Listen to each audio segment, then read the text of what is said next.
Good morning મિત્રો, તમારું હાર્દિક સ્વાગત છે આપણી યુટ્યુબ ચેનલ એમડી એકેડમીમાં।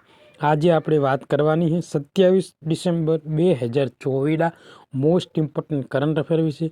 આ કરંટ અફેર ગુજરાતની બધી જ એક્ઝામ માટે મોસ્ટ ઇમ્પોર્ટન્ટ કરંટ અફેર છે મિત્રો।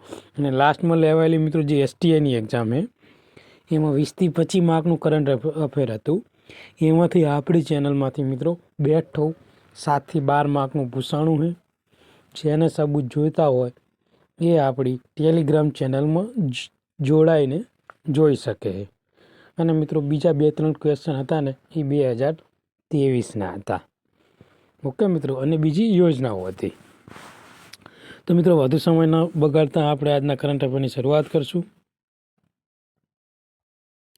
કે તાજેતરમાં જે લોસર ઉત્સવ કયા ક્ષેત્રની સંસ્કૃતિ અને એકતાને પ્રકાશિત કરે છે? તો લદ્દાખ। જે લદ્દાખમાં મિત્રો આજે લોસર ઉત્સવ છે ને મિત્રો એ ઉજવવામાં આવે, ત્યાંની સંસ્કૃતિને એ પ્રકાશિત કરે। તો લદ્દાખી લોસર તિબેટીયનનું નવું વર્ષ અને એક જીવંત અને એક સાંસ્કૃતિક રીતે મહત્વપૂર્ણ તહેવાર છે જેને સમગ્ર લદ્દાખમાં ખૂબ જ ઉત્સાહ સાથે ઉજવવામાં આવે છે। આ પ્રસંગ ઉપરાંત પ્રતિબિંબ સમુદાયના જોડાણ અને સ્થાનિક પરંપરાઓની જાળવણી માટે સમય તરીકે સેવા આપી શકે મિત્રો। અને આનું હેતુ શું? તો પરંપરાઓનું જતન, ગૌરવ વધારવું અને પ્રવાસી અનુભવને સમૃદ્ધ બનાવવાના હેતુથી મિત્રો આ ઉત્સવને ઉજવવામાં આવે છે મિત્રો। મોસ્ટ ઇમ્પોર્ટન્ટ ક્વેશ્ચન હે રહ્યું। આગળ વાત કરીશું કે રાષ્ટ્રીય માનવ અધિકાર પંચના અધ્યક્ષ તરીકે કોની નિમણૂક કરવામાં આવેલી છે મિત્રો હાલમાં? તો જસ્ટિસ વી રામ સુબ્રમણ્યમ। કોણ? જસ્ટિસ વી રામ સુબ્રમણ્યમ। મિત્રો આજે 2, 3 થી 4 ક્વેશ્ચન છે અને એ જે કાલનું જે કરંટ અફેર હતું એના મિત્રો રિપીટેડ હશે, એટલે મિત્રો તમને રિવિઝન થઈ જશે। સુપ્રીમ કોર્ટના પૂર્વ ન્યાયાધીશ જે છે જસ્ટિસ વી રામ સુબ્રમણ્યમ ને મિત્રો રાષ્ટ્રપતિ દ્રૌપદી મુર્મુના દ્વારા રાષ્ટ્રીય માનવ અધિકાર પંચ છે મિત્રો એના અધ્યક્ષ તરીકે નિયુક્ત કરવામાં આવેલા છે। અને મિત્રો 23 સપ્ટેમ્બર 2019થી લઈ 29 જૂન 2023 સુધી તેઓ સુપ્રીમ કોર્ટના મિત્રો જજ હતા। અને તેઓ મિત્રો નિમણૂક સાથે જે પ્રિયંક કાનુગરો અને જે જસ્ટિસ બિધુન્તન રંજન સારંગી નિવૃત્ત છે તે મિત્રો રહ્યા ને કે રાષ્ટ્રીય જે માનવ અધિકાર પંચ છે તેમના સભ્ય તરીકે તેઓ કાર્ય સંભાળવાના છે મિત્રો। તો મિત્રો મોસ્ટ ઇમ્પોર્ટન્ટ ક્વેશ્ચન યાદ રાખજો, આગળની એક્ઝામમાં આવી શકે છે કે રાષ્ટ્રીય માનવ અધિકાર પંચના અધ્યક્ષ કોણ છે? તો મિત્રો તમને ખબર હોય વડે કે વી રામ સુબ્રમણ્યમ। પીએમ નરેન્દ્ર મોદી દ્વારા તાજેતરમાં કેન બેતવા નદીના જોડાણના પ્રોજેક્ટનું ઉદ્ઘાટન કર્યું છે। ક્યાં? તો મિત્રો જે મધ્યપ્રદેશ છે ત્યાં મિત્રો કેન નદી અને બેતવા નદીના જોડાણનું જે પ્રોજેક્ટ છે મિત્રો એનો શિલાન્યાસ કરવામાં આવ્યો છે મિત્રો। તો પીએમ નરેન્દ્ર મોદીએ અટલ બિહારી વાજપેયીની 100મી જન્મ જયંતિના અવસરે મધ્યપ્રદેશના કેન બેતવા નદીનું લિંકિંગ પ્રોજેક્ટનું ઉદ્ઘાટન કર્યું છે મિત્રો। આ પ્રોજેક્ટ ભારતની રાષ્ટ્રીય પરિયોજના હેઠળ પ્રથમ મધ્યપ્રદેશ અને ઉત્તર પ્રદેશના ખેડૂતોને સિંચાઈ, પીવાનું પાણી પૂરું પાડે એ હેતુથી મિત્રો આ પ્રોજેક્ટનો શિલાન્યાસ કરવામાં આવ્યો છે। જ્યારે રાજ્યના સ્થાનિક શાસનને વધારવા માટે 1153 અટલ ગ્રામ સુશાસન ઇમારતોનો શિલાન્યાસ કરશે। તો મિત્રો મોસ્ટ ઇમ્પોર્ટન્ટ ક્વેશ્ચન છે ઓકે મિત્રો, કેન અને બેતવા નદીનો લિંકિંગ પ્રોજેક્ટ। મિત્રો આ જે કેન અને બેતવા નદીનો જે આ લિંકિંગ પ્રોજેક્ટ છે ને એના ઉપર આપણે મિત્રો ડિટેલમાં વિડીયો બનાવશું, જેથી કરીને જીપીએસસી હોય કે અપર ક્લાસ 3ની હોય કે કોઈ પણ ગુજરાતની જે મેન્સ એક્ઝામ હોય ને એમાં મિત્રો આ રહ્યો ને પૂછાઈ શકે તેવો ક્વેશ્ચન છે। એટલે આપણે એનો ડિટેલમાં વિડીયો બનાવીને ટૂંક સમયમાં આપણી યુટ્યુબ ચેનલ ઉપર મૂકી દેવું। એટલે મિત્રો જેને બી આપણી યુટ્યુબ ચેનલ સબસ્ક્રાઈબ ના કરી હોય તે સબસ્ક્રાઈબ કરી લો, બાજુમાં આપેલા બેલ આઇકન ઉપર ક્લિક કરી લો, જેથી કરીને આપણા જે યુટ્યુબ ચેનલ છે એમાં જે બી આપણે એ વિડીયો મૂકીએ છીએ તેમની અપડેટ તમારા સુધી પહોંચી શકે। અને મિત્રો તમારે આ જે લેક્ચર છે એની PDF જોઈતી હોય તો આપણી ટેલિગ્રામ ચેનલમાંથી મળી જશે, જેની લિંક મેં તમને ડિસ્ક્રિપ્શનમાં આલેલી છે અને જે મારી ચેનલનું ડિસ્ક્રિપ્શન છે ને મિત્રો એમાંથી પણ મળી જશે. કયા દેશે US ટાઇફોન મિસાઇલ સિસ્ટમ હસ્તગત કરવાની યોજના ધરાવે છે મિત્રો? તો મિત્રો ફિલિપાઇન્સ. ઓકે મિત્રો, શું? ફિલિપાઇન્સ. ઓકે. તો ફિલિપાઇન્સ તેના સંરક્ષણ ક્ષમતાને મજબૂત કરવા અને સાર્વભૌમત્વ રક્ષણ કરવા માટે US ટાઇફોન મિસાઇલ સિસ્ટમ મિત્રો હસ્તગત કરવાની યોજના ધરાવે છે મિત્રો. અને આ નિર્ણયથી ચીન તરફથી ટીકા થઈ છે જેવી કે પગલાંને ઉશ્કેરણીજનક અને પ્રાદેશિક સુરક્ષા માટે સંભવિત અસ્થિરતા માને છે મિત્રો. ચીને આવી ટીકા કરી. ઓકે મિત્રો. અને આનાથી શું થાય તો મિત્રો કે એશિયા પેસિફિક ક્ષેત્રમાં ધરાવતી સંરક્ષણ ગતિવિધિ અને તણાવ તે દર્શાવે છે મિત્રો. અને આના લીધે મિત્રો જે ફિલિપાઇન્સ છે એનું જે રક્ષા ખાતું છે મિત્રો એ થોડુંક મજબૂત થશે. ઓકે મિત્રો. 50,000 વર્ષ પહેલાં મૃત્યુ પામ્યા હોવાના અંદાજ મુજબ સારી રીતે સચવાયેલા કિશોર મેમથ ક્યાં મળી આવ્યો હતો? તો મિત્રો સાઇબેરિયામાંથી. કયાથી? સાઇબેરિયામાંથી. ઓકે મિત્રો. તો સારી રીતે સચવાયેલા એવા કિશોર મેમથ 50,000 વર્ષ પહેલાં મૃત્યુ પામ્યા હોવાના અંદાજ છે અને તે સાઇબેરિયામાં બટાગાઇકા ખાડામાંથી મળી આવ્યા છે મિત્રો. સાઇબેરિયાના પ્રાગ ઐતિહાસિક શોધ માટે આ નોંધપાત્ર સ્થળ છે અને 32,000 જૂનો મિત્રો સાબરના દાંતવાળા બિલાડીના બચ્ચા અને 44,000 વર્ષ જૂના વરુનો સબ મિત્રો સમાવેશ કરવામાં આવે છે મિત્રો. તો ક્યાંથી મળ્યું હોય તો સાઇબેરિયામાંથી મિત્રો.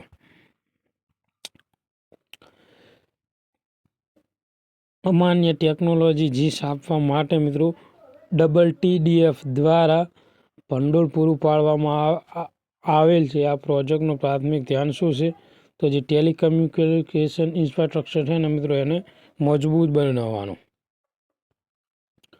તો અમારી ટેકનોલોજીને આપવામાં આવેલ TWDF દ્વારા આ મિત્રો ભંડોળ પૂરું પાડવામાં આવશે. આ પ્રોજેક્ટથી 3GPP પ્રકાશન 16/17 ધોરણને સુસંગત અને carrier grade 5G CA core વિકસાવવા પર મિત્રો ધ્યાન કેન્દ્રિત કર્યું છે.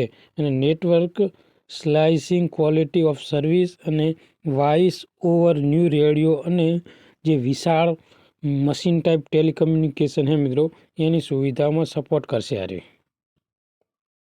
મૂળ કહેવાનો હેતુ એવો છે કે જે ટેલિકમ્યુનિકેશન છે ને એનો સંદેશ વ્યવહાર બધું મિત્રો એને મજબૂત કરવાનો હોય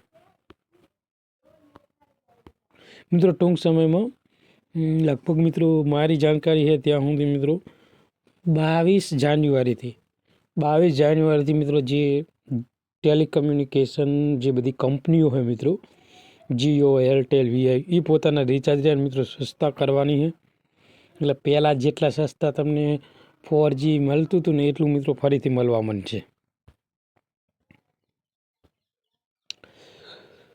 કયો દેશ ફેબ્રુઆરી 2025માં HPV રસીકરણ અભિયાન શરૂ કરવા માટે તૈયાર છે? તો નેપાળ મિત્રો.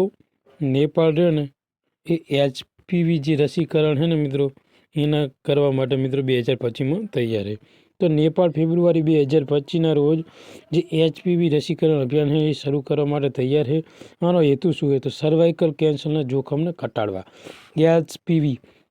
HPV રસીનો મિત્રો શું સર્વાઇકલ કેન્સરનું જોખમને ઘટાડવા માટે મિત્રો આ રહ્યું ને એ કેન્સરની વેક્સિન છે મિત્રો. ઓકે, કયું? Cervical cancer. ઓકે મિત્રો, જે ખાસ કરીને મહિલાઓને થાય મિત્રો.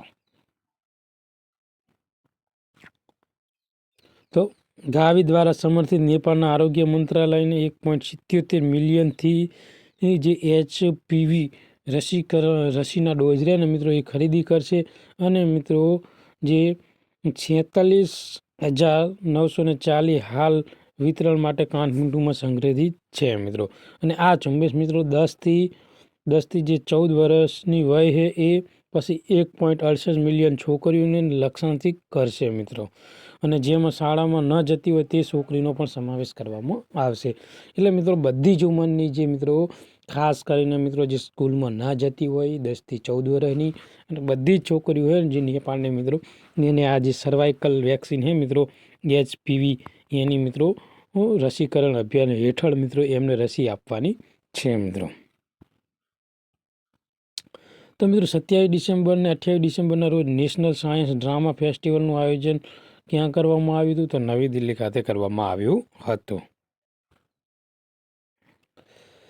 નેશનલ સાયન્સ ડ્રામા ફેસ્ટિવલ 2024નું આયોજન 27 અને 28 ડિસેમ્બરના રોજ નવી દિલ્હીના નેશનલ સાયન્સ સેન્ટર ખાતે કરવામાં આવ્યું હતું. આ ઇવેન્ટમાં ભારતભરમાંથી મિત્રો 40,000થી વધુ વિદ્યાર્થીઓ દ્વારા વિજ્ઞાન આધારિત નાટકો રજૂ કર્યા હતા. AI, climate change, water conservation અને જે મેડિકલ પ્રગતિ જેવા વિષયો ઉપર પ્રકાશ પાડવામાં આવશે. આનું ઉદ્ઘાટન મિત્રો અશોક ચક્ર ધ્વજ દ્વારા કરવામાં આવશે અને જે શ્રી રોબિન કુમાર દાસના મુખ્ય અતિથિ તરીકે મિત્રો તેમનું સમાપન કાર્ય કરાશે. અને મિત્રો આનું આયોજન થયું ને એ નવી દિલ્હી ખાતે કરવામાં આવ્યું હતું. મોસ્ટ ઇમ્પોર્ટન્ટ છે. અટલ બિહારી વાજપેયીની 100મી જન્મ જયંતિ નિમિત્તે સુશાસન પદયાત્રાનું આયોજન કયા શહેરમાં કરવામાં આવ્યું હતું? તો મિત્રો વડનગર ખાતે. મોસ્ટ ઇમ્પોર્ટન્ટ ક્વેશ્ચન મિત્રો, ગુજરાતનો ક્વેશ્ચન હે શું હે ફરીથી કે અટલ બિહારી વાજપેયી એમની હાલમાં મિત્રો 100મી જન્મ જયંતિ હતી. ઓકે મિત્રો.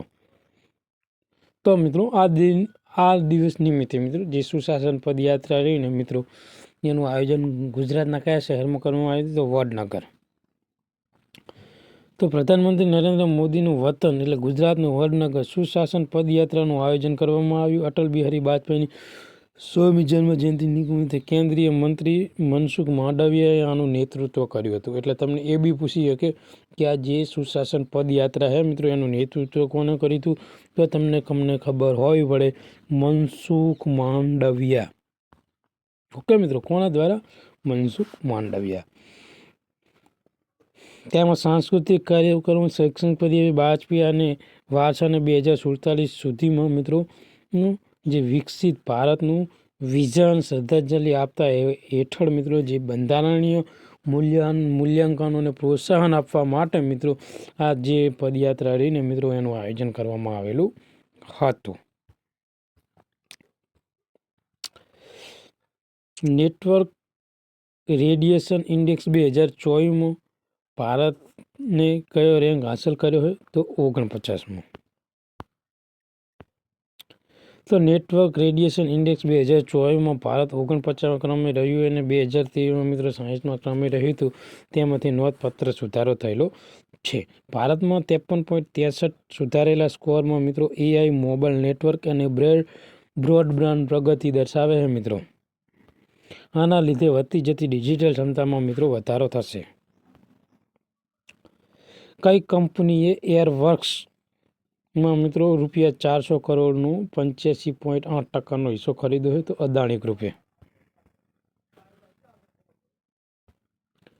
હિમાચલ પ્રદેશના હાઈકોર્ટના મુખ્ય ન્યાયાધીશ તરીકે કોની નિમણૂક કરવામાં આવી તો જસ્ટિસ GS સંધાવલિયા. ઓકે મિત્રો. તો જસ્ટિસ ગુરમીતસિંહ સંધાવાલિયા કેન્દ્ર દ્વારા હિમાચલ પ્રદેશના હાઈકોર્ટના મુખ્ય ન્યાયાધીશ તરીકે તેમની નિમણૂક થઈ છે. એ અગાઉ પંજાબ અને હરિયાણાના જે હાઈકોર્ટ છે એના સૌથી વરિષ્ઠ ન્યાયાધીશ તરીકે હતા અને જે સુપ્રીમ કોર્ટ એની કોલેજિયમ દ્વારા ભલામણ કરીને તેમની નિમણૂક ઓક્ટોબર 2024માં મુખ્ય મિત્રો કહેવાય ને ન્યાયમૂર્તિ રાજીવ સગધરની નિવૃત્તિ પછી 3 મહિના કરતાં વધુ સમય સુધી તેમનો લંબાવવામાં આવ્યો હતો. અને મિત્રો જે આ ન્યાયાધીશ છે મિત્રો GS સંધાવાલિયા મિત્રો તેમને પંજાબ યુનિવર્સિટીમાંથી કાયદાની ડિગ્રી અને પંજાબ અને હરિયાણામાં હાઈટેકમાં પ્રેક્ટિસ કરેલી છે મિત્રો. તો મિત્રો આજનું કરંટ અફેર આપણે અહીંયા પૂરું કરીએ. તમને ગમ્યું હોય તો લાઈક કરો, શેર કરો બીજા તમારા મિત્રોને, જેથી કરીને આ કરંટ અફેરનો એ લોકો લાભ લઈ શકે અને આવનારી એક્ઝામમાં થોડો ઘણો હું મારી તરફથી તમને હેલ્પફુલ થઈ શકું મિત્રો. થેન્ક યુ, ધન્યવાદ.